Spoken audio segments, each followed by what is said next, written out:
সুদর্শন যুবক, হাতে দামি ঘড়ি, স্বর্ণের ব্রেসলেট, পরনে দামি পোশাক, সঙ্গে ব্র্যান্ডের মোটরসাইকেল। দেখে যে কেউই ধারণা করবেন সুদর্শন যুবকটি বেশ বিত্তশালী।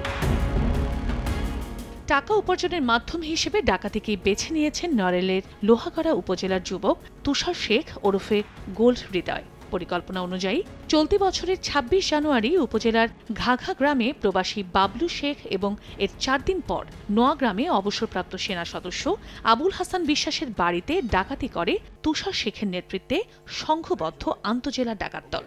সেখানে অস্ত্রের মুখে সবাইকে জিম্মি করে লুট করে নেয় নগদ টাকা, স্বর্ণালংকার ও মোবাইল ফোন।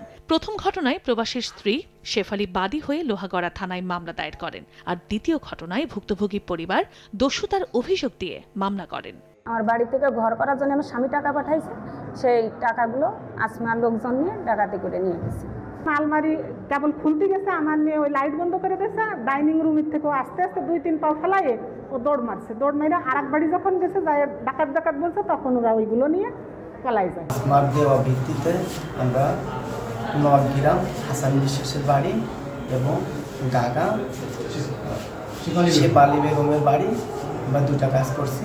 রোববার রাতে সংবাদ সম্মেলনে পুলিশ জানায়, ঘাঘা গ্রামের ডাকাতি মামলার তদন্তে তুষার শেখের সম্পৃক্ততা মেলে। এরই সূত্র ধরে শনিবার রাতে রাজধানী ঢাকার বিমানবন্দরের আজমপুর এলাকায় র্যাব ও পুলিশের যৌথ অভিযানে গ্রেফতার হয় তুষার। পরে তার দেয়া তথ্যের ভিত্তিতে নোয়াগ্রামে তার নিজ বাড়িতে অভিযান চালিয়ে লুণ্ঠিত স্বর্ণালংকার সহ দ্বিতীয় স্ত্রী রোকেয়া বেগম ওরফে জান্নাতকে গ্রেফতার করে পুলিশ। মামলায় বাদী কর্তৃক শনাক্ত হয়েছে এবং লুণ্ঠিত মালামালের বিষয়ে সে গুরুত্বপূর্ণ তথ্য দিয়েছে, যা তদন্তের স্বার্থে এই মুহূর্তে বলা যাচ্ছে না।